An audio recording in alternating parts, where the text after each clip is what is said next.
사무엘상 27장 1절부터 12절, 먼저 7절까지 먼저 보겠습니다. 사무엘상 27장 1절로부터 7절까지 함께 봉독합니다. 시작. 다윗이 그 마음에 생각하기를 내가 후일에는 사울의 손에 붙잡히리니 블레셋 사람들의 땅으로 피하여 들어가는 것이 좋으리로다. 사울이 이스라엘 온 영토 내에서 다시 나를 찾다가 단념하리니 내가 그의 손에서 벗어나리라 하고, 다윗이 일어나 함께 있는 사람 600명과 더불어 가드왕 마옥의 아들 아기스에게로 건너가니라. 다윗과 그의 사람들이 저마다 가족을 거느리고 가디에서 아기스와 동거하였는데, 다윗이 그의 두 아내 이스라엘 여자 아히노암과 나발의 아내였던 갈멜 여자 아비가일과 함께하였더니, 다윗이 가디에 도망한 것을 어떤 사람이 사울에게 전하매 사울이 다시는 그를 수색하지 아니하니라. 다윗이 아기스에게 이르되 바라건대 내가 당신께 은혜를 입었다면 지방 성읍 가운데 한 곳을 내게 주어 내가 살게 하소서. 당신의 종이 어찌 당신과 함께 왕도에 살리까 하니, 아기스가 그날에 시글락을 그에게 주었으므로 시글락이 오늘까지 유다 왕에게 속하니라. 다윗이 블레셋 사람들의 지방에 산 날수는 1년 4개월이었더라. 아멘. 사울왕의 창과 물병을 갖고 사울하고 이제 다윗이 또 다른 맹세를 하죠. 내 아들아, 다시는 너를 괴롭게 하지 않으마. 용서해라. 너는 하나님이 세울 것이다.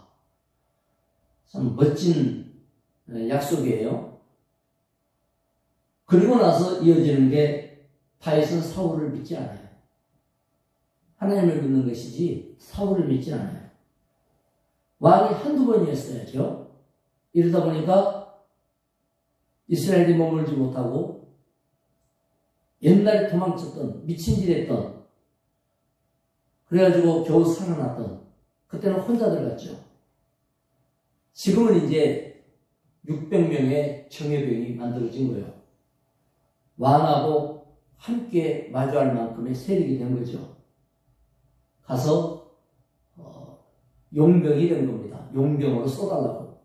고대 세계에는 용병으로 채용을 해서 지키기도 하고, 지금 러시아도 용병을 수만 명을 돈 주고, 이제 우리 생각에는 아니 월급 준다, 돈 주니까 전쟁 참여해라 그러면 누가 가나 싶지만, 저 코카서스 지방, 저 툰드라 북부 가까운데 가난한 지방에서는 소득이 없으니까 아유 우리 가족 매일 살리자 하고 월급이라도 받자, 월급을 또 많이 준다니까 이렇게 하고 수만 명이 지원을 해서 그 총책임자를 프리고진이라는 사람한테 맡겨가지고 바그너 그룹이다 해서 거기서 용병 전투단이 지금 우크라이나에서 전투하고, 한쪽에서는 정부군 정규군이 전투하고 이렇게 하거든요.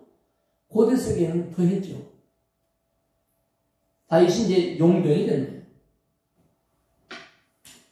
지금 지배한 추적에서 아주 징그럽죠. 벗어나고 싶은 마음이 간절한 거예요, 다윗은. 그래서 판단을 한 거죠. 이제는 내 자신을 지킬 만한 힘과 세력도 있고 옛날하고는 다르다. 그래 이제 블레셋으로 간 거예요. 아기스는 사람 이름이 아니고 그 왕의 호칭으로 보는 거예요. 우리나라는 왕, 중국은 천자, 일본은 천왕 뭐 이랬지 않습니까? 이런 것처럼 애굽은 파라오, 블레셋은 아기스예요. 아기스가 받아들이는 겁니다. 왜냐하면 아는 거예요. 사울이 하도 다윗을 죽이려고 하는 걸 알기 때문에 다윗은 이미 사울하고는 등 돌렸다. 이스라엘에는 정착하지 않을 것이다. 그러니 우리 편 될 그런 충분한 조건이 된다. 이렇게 판단한 거죠. 그리고 그 600명의 용사는 아기스에게는 굉장히 유용한 용병으로서의 역할을 하는 겁니다. 자기네 백성들을 군사를 뽑으면은 돈이 더 많이 들 텐데 지금 다 훈련돼 가지고 통째로 넝굴째 들어갔으니까 얼마나 좋습니까? 이제 하나님이 다윗을 그만큼 키워주신 거예요. 하나님이 인도하시는 과정을 잘 따라가면 되는 거죠. 고난이 무척 많았지만 고난이 큰 만큼 성장도 컸어요. 근데 문제는 뭐냐? 하나님께 묻지 않고 결정한 거예요. 이게 큰 문제예요. 하나님 앞에 물어봤으면 참 좋았을 건데 묻지 않고 결정했기 때문에 다윗에게는 앞으로 이제 문제가 오지요. 잠깐의 평안은 왔어요. 한숨 놓은 거예요. 그 다음에 한번 읽어보겠습니다. 8절로부터 12절까지 함께 공독합니다. 시작. 다윗과 그의 사람들이 올라가서 그슬 사람과 기르스 사람과 아말렉 사람을 침노하였으니 그들은 옛적부터 술과 애굽 땅으로 지나가는 지방의 주민이라. 다윗이 그 땅을 쳐서 남녀를 살려두지 아니하고 양과 소와 나귀와 낙타와 의복을 빼앗아 가지고 돌아와 아기스에게 이르매 아기스가 이르되 너희가 오늘은 누구를 침노하였느냐 하니 다윗이 이르되 유다 네겝과 여라멜 사람의 네겝과 겐 사람의 네겝이니이다 하였더라. 다윗이 그 남녀를 살려서 가드로 데려가지 아니한 것은 그의 생각에 그들이 우리에게 대하여 이르기를 다윗이 행한 일이 이러하니라 하여 블레셋 사람들의 지방에 거주하는 동안에 이같이 행하는 습관이 있었다 할까 두려워함이었더라. 아기스가 다윗을 믿고 말하기를 다윗이 자기 백성 이스라엘에게 심히 미움을 받게 되었으니 그는 영원히 내 부하가 되리라고 생각하니라. 이제 다윗도 먹고 살아야 되니까 방법이 있습니까? 다른 부족들이나 종족들 같이 이웃을 침공해가지고 죽이고 빼앗아가는 약탈 전쟁, 약탈자가 된 거예요. 생각지도 못했던 다윗의 모습 아닙니까? 지금 아기스가 시글락을 줬어요. 변방 지역에. 이제 근거지가 마련됐단 말이에요. 자, 이랬으면 아기스에게 보답을 해야 돼요. 그러니까 인근 지역, 그 다음에 왔다 갔다 무역하고 상업하고 이런 쪽을 습격해가지고 다 빼앗아서 아기스에게는 이제 전리품을 나눠서 주고 아기스는 다윗이 갖다 주는 재물이 많으니까 기분이 아주 좋았죠. 야, 이번에는 어디서 뺏었느냐? 뭐 이게 툭 하면 다윗이 그렇게 했던 것 같아요. 그러니까 다윗이 유다 변방 네겝 지방입니다. 자기 조국을 척단하고 거짓말하는 거예요. 그러니까 아기스가 너무 기분이 좋은 거예요. 야, 이제 이놈은 자기 동족에게 미움받았으니 다시는 돌아갈 일 없다. 영원히 내 부하다. 이렇게 확실하게 다윗을 믿게 됐어요. 다윗은 이 믿음을 확보하기 위해서 죄를 크게 짓는 거죠.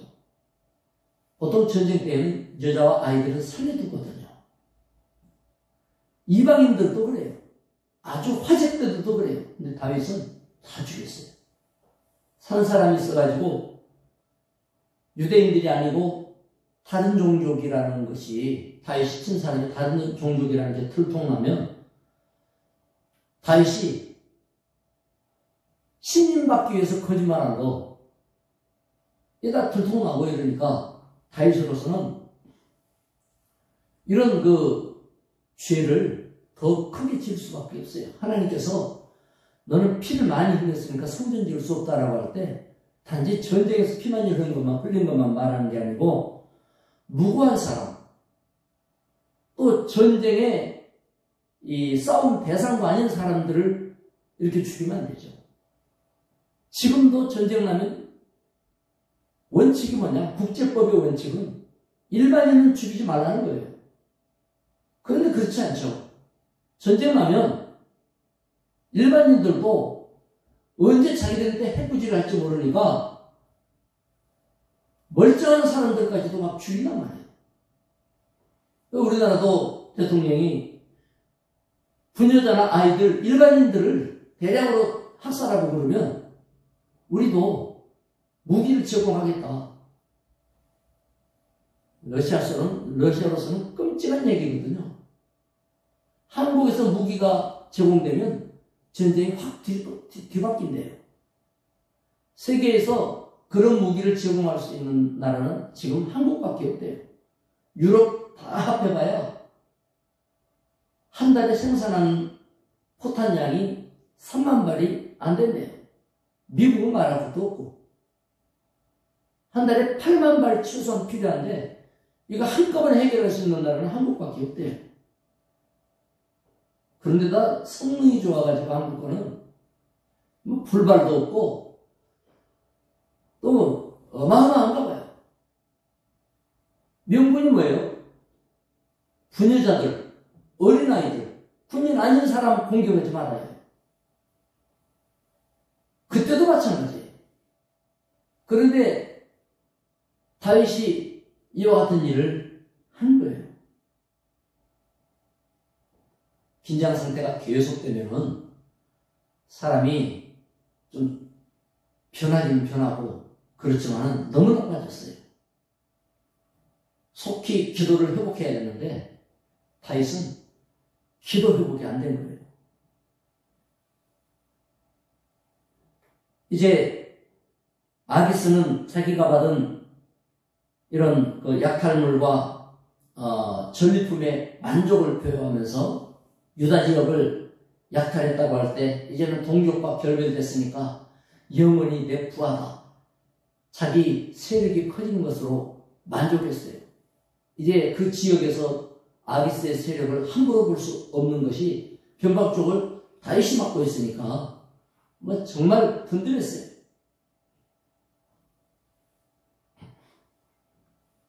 아슬아슬한 애줄타기가 1년이 넘도록 1년 반 정도로 긴 기간 동안 유지됐습니다.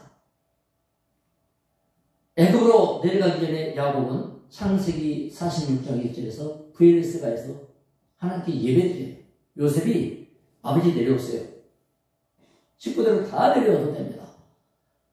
그래서 70명의 가족이 내려갔는데요. 국경을 넘어가기 전에 약속의 땅을 벗어나기 전에 하나님께 물어봐요. 야곱은 그렇게 해서 하나님께서 민족을 이루어 회복시키리라는 언약을 즉 응답받고 요셉에게로 내려가요. 야곱은 달라졌죠. 옛날에는 기도하지 않고 자기 생각으로 장자명분 살려고 팥죽도 팔아먹고 또 그다음 이것도 하고 저것도 하고 장인도 속이고 뭐 이러면서 살아왔으나 야곱은 마지막 때는 거룩한 성자의 모습과 같이 됐어요. 하나님께 물어보는 사람이 거룩함을 회복하는 거예요. 그래서 약속의 땅을 벗어나기 전에 야곱은 하나님의 뜻을 구했습니다. 그러나 다윗은 블레셋에 들어가기 전에 하나님께 물어보지 않았어요. 우선 급하니까 자기 판단과 자기 세력이 있으니 이 정도면 내가 이렇게는 헤쳐나갈 수 있겠다 이런 계산이 나오지 않겠어요? 누구나 뭔가를 결정할 때에는 자기 조건하고 맞춰보게 돼 있어요. 그래가지고 그 조건에 맞으면 결정하는 데 좀 쉬워지죠. 다윗은 아직은 기도가 실질되지 않았어요. 이래서 약속의 땅, 하나님이 세우려고 하는 자기 땅을 하나님은 그 안에서 서기를 원하지만은 그 땅을 벗어나는 일에 주저하지 않았어요. 왜냐? 기도하지 않았으니까. 하나님의 뜻을 구하지 않았으니까 쉬운 거예요. 일하기가. 그래서 하나님의 뜻을 멸시하고 지금 내려가서 한 일이라는 게 피 흘림과 죄를 쌓는 일이었어요. 그건 안 할 수 없어요. 거기서 살아남으려면 그거 하지 않을 수 없는 거예요. 딱 외통수에. 다른 방법이 있으면 모르겠는데 외통수에 딱 걸린 거예요. 진짜 난처한 건 그 다음에 정말 어려운 일이 또 일어납니다만은 큰 문제가 기다릴 것을 모르는 거예요. 기도하면 영안이 열리고 지혜가 생겨서 판단이 일어나고 성령께서 감동하시고 생각이 이러저러 한다 할지라도 마음이 내키지 않고 기도하면 또 뜨거움이 우리를 인도하고 이렇게 하거든요. 그런데 다윗은 하나님과의 관계가 지금 어떤 면에서는 취약으로 떨어진 거예요. 세력은 커졌고 힘은 세졌는데 희한하게 영적으로는 뒤처져 버렸어요. 잘 나갈 때라고 해도 영적으로 떨어질 때가 있습니다. 그렇지 않도록 해야 되겠습니다. 하나님이 평강 주시고 은혜 주시고 건강 주시며 우리에게는 인도하시죠. 그럴 때 하나님 잊어버리지 마시라.